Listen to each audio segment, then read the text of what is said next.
Saludos amigos, qué bueno encontrarnos otra vez para estudiar la palabra de Dios, siempre vivificante, siempre edificante. Hoy continuamos con nuestra serie de Discipulado del Quebrantamiento. Ya estamos en nuestra tercera parte. Espero que esta serie haya sido de bendición y siga siendo de bendición para nuestra vida. Siempre el desafío de la palabra de Dios es llevarnos a ese lugar que parecía que lo conocíamos, pero Dios nos alumbra y nos pone en un lugar más claro y más cierto. Espero que esa sea nuestra experiencia. Quisiera hacer un pequeño repaso de lo que hemos hablado. Hablábamos que el quebrantamiento es una condición durante la cual Dios permite que las circunstancias controlen nuestra vida hasta que el punto de que debamos depender totalmente de Él. ¿Se ha puesto a pensar en esto? Pasan cosas, situaciones llegan, infortunadas, adversas, inesperadas, y de pronto parecería que toda nuestra vida se pone de cabeza.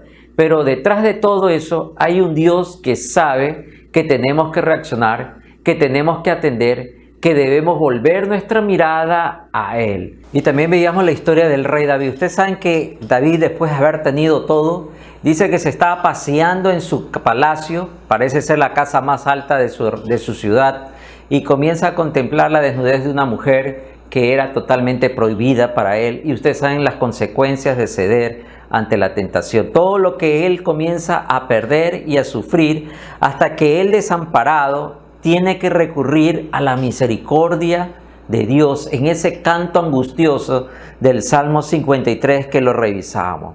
David implora perdón, pero también termina clamando por una renovación de su vida. El quebrantamiento trae renovación, trae una nueva perspectiva, trae una nueva medición de nuestros pasos y de nuestra vida, de las acciones que estamos haciendo. Hoy quisiera comenzar con una historia, una de mis historias favoritas de la palabra de Dios. Se encuentra en Hechos 9, la famosa conversión de Saulo de Tarso hasta llegar a ser el apóstol Pablo. Dice la Escritura en Hechos 9, verso 1 en adelante: Saulo, respirando aún amenazas y muerte contra los discípulos del Señor, vino al sumo sacerdote y le pidió carta para las sinagogas de Damasco, a fin de que si hallase alguno hombre o mujer de este camino, los trajese preso a Jerusalén.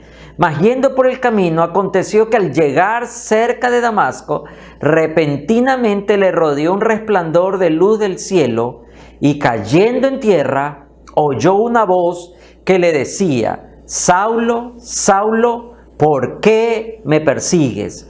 Él dijo: ¿quién eres, Señor? Y él le dijo: yo soy Jesús, a quien tú persigues. Dura cosa te es dar coces contra el aguijón. Él, temblando y temeroso, dijo: Señor, ¿qué quieres que yo haga? Y el Señor le dijo: levántate y entra en la ciudad, y se te dirá lo que debes hacer. Por un lado encontramos a un hombre muy decidido en su destino. Él ha tomado muy en serio el poder que tiene, e incluso diría, abusa de esa fuerza y ese poder que le respalda. Saulo es un religioso que persigue a todos aquellos que están conociendo a Jesús y están cambiando su vida por el anunciamiento del reino del Mesías. No tiene reparo en matar, torturar, asesinar hombres, mujeres y niños. Pero en medio de sus planes, en medio de su hazaña malévola, se encuentra camino a Damasco, respaldado por un grupo de hombres que lo siguen y respaldado por las cartas de los sumos sacerdotes y de todo el cuerpo religioso de Israel, para que él continúe con su masacre. Pero ahí se encuentra de cara con el quebrantamiento, porque habíamos hablado que quebrantamiento es ese momento que Dios utiliza para hacernos recapacitar, para hacernos volver en sí, para que podamos ver algo que no podíamos ver. Saulo está muy a gusto con la vida que él ha hecho y ha edificado. Él es un gran hombre religioso, parece ser un hombre de mucha disciplina, político, romano, conocedor del griego, y hablaba las lenguas antiguas del hebreo y el arameo. Pero no conocía la verdad. Toda la vida creyendo que tenía la verdad, pero no conocía la verdad. ¿No se identifica tal vez usted con esa historia? Que probablemente hoy día está absorto en su destino, en los planes, en su vida, en todas las cosas que cree que ha logrado construir y está construyendo, pero no sabe lo que significa la verdad. Y más aún, no conoce a quién es la verdad. Saulo se encuentra con alguien que lo tumba de su caballo y él solamente atina a preguntar: ¿quién eres, Señor?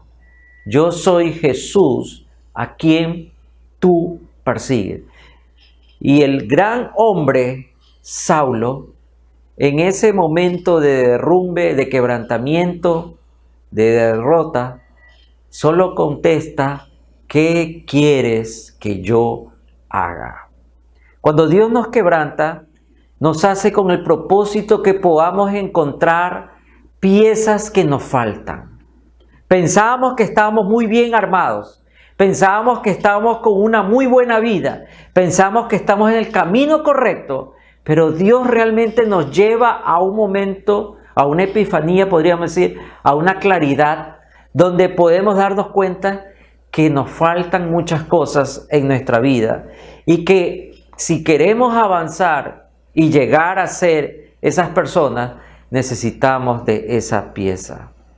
Pablo posteriormente va a escribir en 1 Tesalonicenses 5:23: y el mismo Dios de paz os santifique por completo, y todo vuestro ser, espíritu, alma y cuerpo sea guardado irreprensiblemente para la venida de nuestro Señor Jesucristo.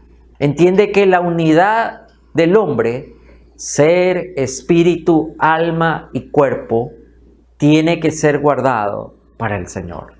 En el tiempo que Pablo en camino a Damasco no lo sabía. Él pensaba que guardar la ley, él pensaba que conocer los rollos de la ley, él pensaba que llevarse bien con su comunidad religiosa era lo suficiente para vivir bien. Y se encuentra que le falta la pieza más importante: conocer a Jesús. O probablemente, en el caso nuestro, nos hemos olvidado de quién es Jesús. Y déjeme decirle en este momento que si usted no conoce de esto, le falta la pieza más importante en su vida. Siempre tenemos que confiar que el propósito de Dios en el quebrantamiento es llevarnos a ese lugar de plenitud, para que podamos crecer y multiplicarnos, para que no vivamos una vida disminuida o fragmentada, para que nuestra vida no sea pobre, llena de posesiones, pero nada dentro de nuestro ser. Si usted no conoce a Jesús, usted está como Pablo. Y Saulo, en ese momento que se enfrenta a la máxima revelación del Señor, se encuentra que él no sabe nada y pregunta angustiado: Señor, ¿qué quieres que yo haga? Y ese es el primer paso para una vida rendida. Cuando reconocemos que no sabemos lo que debemos hacer. Porque mientras pensamos que estamos completos y podemos hacer las cosas a nuestra manera y según nuestra opinión perfectamente, no hay cabida ni espacio para la voz del Señor. Pablo pregunta, y es el inicio de una nueva vida que va a traer no solo bendición para él, sino a toda la cristiandad en plenitud. Gracias a Pablo vamos a tener la edificación y la construcción de lo que van a ser la doctrina cristiana encontrada en el Nuevo Pacto, en el Nuevo Testamento. Pero Pablo tuvo que tomar una decisión. Se dio cuenta que en su mundo perfecto, en su mundo poderoso, le faltaba lo más importante. Preguntémonos en este momento, ¿qué nos hace falta? Sí, rodee un momento a todo lo que usted posee, todas las cosas que ha podido comprar, todas las cosas que ha podido lograr, pero pregúntese, ¿en qué lugar, en qué parte está Jesús? Y si no lo encuentra, al igual que Saulo, usted no sabe que le falta lo más importante. Es interesante que Dios utiliza estos momentos para hacernos ver que lo que creemos que no necesitamos es precisamente lo más indispensable para tener esa vida plena. En segundo lugar, encontramos que cuando podemos llegar a ese punto de quebrantamiento, cuando nos sentimos todos fragmentados, cuando nos sentimos todos confundidos, que no sabemos para qué lado vamos a andar o qué paso seguir, es cuando necesitamos que el Espíritu Santo venga a nuestra vida y nos dirija. En 1 Corintios 6, 19, 20, Pablo va a escribir: ¿o ignoráis que vuestro cuerpo es templo del Espíritu Santo, el cual está en vosotros, el cual tenéis de Dios, y que no sois vuestro, porque habéis sido comprado por precio? Glorificad pues a Dios en vuestro cuerpo y en vuestro espíritu, los cuales son de Dios. ¿Se da cuenta que vuelve a hablar Pablo de esa unidad necesaria cuando nos encontramos y recibimos la revelación completa de Jesús en nuestra vida a través de su Santo Espíritu? Pablo llega a compararse como un templo. Ustedes saben que en el imaginario judío no hay nada más sagrado que el templo de Jerusalén, derribado posteriormente por los romanos. Pero Pablo dice que volvemos a tener la importancia y la relevancia del templo de Jerusalén cuando el Espíritu Santo viene a nuestra vida y trae la unidad en él. Nuestro ser tiene un precio altísimo, comprados por precio, dice Pablo. Glorificad pues a Dios en vuestro cuerpo y en vuestro espíritu. Y realmente muchas veces pensamos que lo más importante que necesita Dios es nuestro cuerpo, cuando nos olvidamos que Dios trae el quebrantamiento precisamente para que podamos examinar cómo está nuestro espíritu, cómo se siente nuestra alma. ¿En qué forma o en qué manera nosotros podemos corresponder, obedecer a Dios? La Biblia dice que cuando recibimos a Jesús, el Espíritu Santo viene a morar en nosotros. Ya no somos simplemente alguien más, somos morada, habitación, tabernáculo en el original del Espíritu Santo. Vamos al lugar precioso, la tierra santa donde va a morar el Espíritu de Dios. Y cuando hay esa unidad, nuestro espíritu humano con el Espíritu de Dios, nuestro espíritu llega a tener vida porque Él es la vida. Recuerde que en el Génesis, al inicio del hombre, el Espíritu Santo tiene que pasar sobre la tierra y Dios tiene que soplar de su aliento, de su espíritu, para que haya vida. Así que cuando viene el Espíritu Santo, realmente conocemos la vida. Antes no. Podemos pensar que tenemos algo, como Saulo, pero mientras no esté el Espíritu Santo reinando en nosotros, no podemos tener la sensibilidad hacia Dios. No podemos tener ese deseo de servicio hacia Dios. No podemos vivir en amor hacia Dios. No podemos llevar esa relación perfecta y santa para con Dios. Porque a través de su Espíritu Santo, Él va a hablarnos y nosotros podemos comunicarnos con Él. Podemos escuchar al Espíritu Santo de una manera audible o no, pero Él nos va a hablar. Y Él nos va a aconsejar, nos va a guiar. Cuando nosotros entendemos que necesitamos de su guía, de su paciencia, de su amor, de sus dones, de su maravillosa compañía, encontramos que podemos vivir de una mejor forma. Entonces yo entiendo que mi proceso de quebrantamiento me está llevando a acercarme más a Dios y alejarme de personas o de circunstancias o de cosas o de hábitos que me estaban haciendo daño. Tengo que vivir con el Espíritu Santo para estar abierto a su dirección. Y cuando el Espíritu Santo mora en mí de esa manera libre como el Señor quiere y lo ha hecho, podré entonces amar su palabra, podré entonces ser enseñado, tendré esa hambre de escuchar su voz. Voy a extrañar cuando Dios no me habla, porque voy a sentir que mi vida no tiene sentido si el Espíritu Santo no me acompaña día a día. Pero cuando no vivo sensible a su voz y no soy yo consciente de la falta de su presencia, mi vida está tan ocupada, tan distraída, que no siento falta de su voz ni de sus palabras. A través del Espíritu Santo, Él me va a ayudar para huir del pecado, porque Él me va a redarguir, Él me va a corregir, me va a advertir, me va a señalar. Acuérdense que David imploraba. En el antiguo pacto no había descendido el Espíritu Santo, pero David imploraba porque volviese a él el gozo de la salvación perdido por el pecado.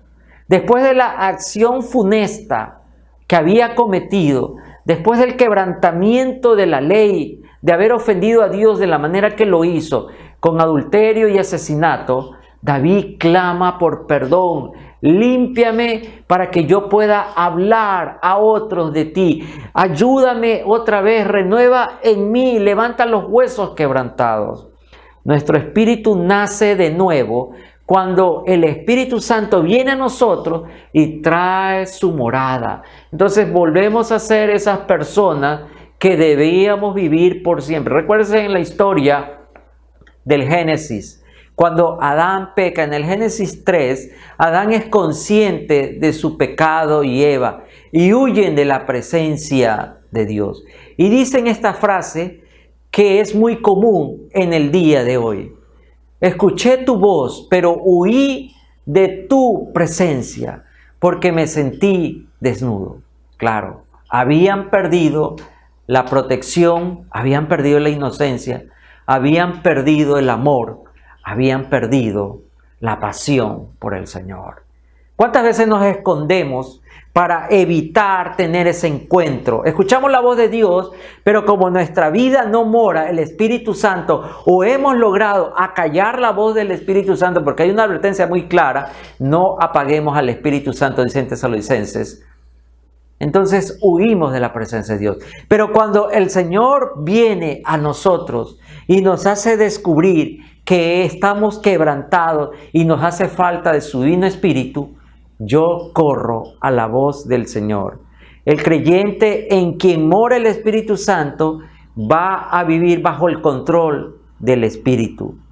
Y Él va a controlar todos sus apetitos, va a controlar sus impulsos, pensamientos, tanto de la carne como de su alma. Va a traer nuevamente el orden. Orden es una palabra que en el Antiguo Testamento simboliza bendición. Y entonces cuando eso sucede, cuando nosotros logramos vivir en ese espacio para que el Espíritu Santo reine en nosotros como un templo, nos podemos sentir completos. Pero lo opuesto, cuando yo le doy la espalda a su voz, en mi vida hay tinieblas, hay temor, hay codicia, hay pecado, hay orgullo, hay engaño, hay odio, hay amargura. Solamente el Espíritu Santo trae esa plenitud en nuestra vida. Cuando lo permitimos a Él que more, pero también que dirija el rumbo de nuestras decisiones. Preguntémonos en este momento: ¿qué tanto escucho al Espíritu de Dios? ¿Qué tanto converso con Él? ¿Qué tanto me habla? ¿Puedo realmente testificar a otros de que Él está guiando y las decisiones que he tenido que tomar y enfrentar ha sido fruto de esa conversación y esa comunión con Él? ¿Cómo puede ser que Dios esté en mí si yo no quiero estar con Él? Son preguntas muy importantes, porque si usted está pasando por un momento así, permítale al Señor que lo restaure. Permítale a Dios y a su poderoso Espíritu Santo renovarlo, hacerlo de nuevo y ajustar, arreglar, solucionar esa relación. Si usted ha estado distante, deje que Él vuelva a reinar, que regrese al templo de su vida. En tercer lugar, algo que es muy importante cuando estamos pasando en el quebrantamiento: Dios se toma su tiempo. Sí, a veces estamos tan apurados nos sentimos tan cortos de tiempo que creemos que Dios va a hacer y va a hablar, va a actuar, nos va a tratar en el tiempo que le amamos. Creemos que en este momento que hemos separado para buscar a Dios sea la expresión total de Dios, sea su manifestación completa. Recuerden el encuentro de Pablo que iniciamos hablando en este estudio. Simplemente el Señor, la respuesta que le da a Pablo cuando él pregunta, Señor, ¿qué quieres que yo haga? Estoy listo para hacer todo. Si quieres que pelee contra el mundo, voy a pelear. Señor, si en este momento quieres cambiar mi vida, cámbiame. El Señor le dijo, entra en la ciudad y espera, que ahí se te dirá lo que tienes que hacer. Dios se toma su tiempo. Posteriormente, Pablo va a entender esto del tiempo y el trato de Dios. Y en 2 Corintios 4:16 al 18 dice, por tanto, no desmayamos, aunque nuestro hombre exterior se va desgastando, el interior no obstante se renueva de día en día. Porque esta leve tribulación momentánea produce en nosotros cada vez más excelente y eterno peso de gloria. No pensemos que en el momento que Dios nos está llevando a ese desierto, a ese lugar donde vamos a ser confrontados para encontrar las piezas que hemos perdido o que nos faltan, que lo haga a nuestro tiempo. Tenemos que darle todo el espacio y tenemos que permitir que el Señor trate a su obra como Él la quiere hacer. Recuerden que Dios no es un artista improvisado, no es un copista. El Señor no anda copiando y pegando cosas. Cada uno de nosotros somos una obra original que le ha demandado a Dios tiempo, amor y compromiso con nosotros. Compromiso pese a nuestra rebelión, compromiso pese a nuestra debilidad, pese a nuestro pecado. Hemos sido llamados en estos tiempos a confiar día a día en Él. Cada día tenemos que esperar, Dios, tómate tu tiempo con mi vida imperfecta. En medio de esta pandemia, algo que aprendió el ser humano es que no es importante tus planes. Tu vida soñada no es importante. Todos estamos bajo el designio de un Dios y nos costó aprender a cambiar todo, a comenzar a vivir en esta nueva normalidad para descubrir algo que nos habíamos olvidado. El ser humano no es lo más importante. El ser humano no es todopoderoso. El ser humano no es perfecto. Solamente nuestro Dios. ¿Qué decía el salmista en el Salmo 31, 14, 15? Mas yo en ti confío, oh Jehová. Digo, tú eres mi Dios. En tu mano están mis tiempos. Líbrame de la mano de mis enemigos y de mis perseguidores. El salmista entiende que él no puede hacer nada más, simplemente esperar. Pero no esperar en desesperanza, no en angustia, sino esperar con fe. Señor, en tus manos están mis tiempos. He escuchado esta frase que la leí en muchas redes sociales y en muchos noticieros y en muchos expertos comenzaron a decir que luego de la pandemia seríamos mejores seres humanos. Hace poco estaba oyendo las noticias locales y no encuentro que el ser humano se haya hecho mejor. Encuentro asesinatos, crímenes, injusticias, estafas, corrupción. Encuentro más terror, encuentro más muerte y más hambre en el mundo.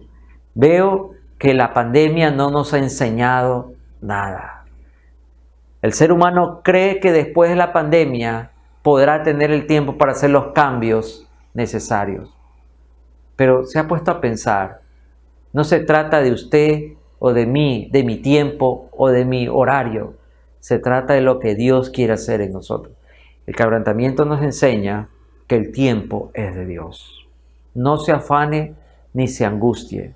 No caiga en ansiedad.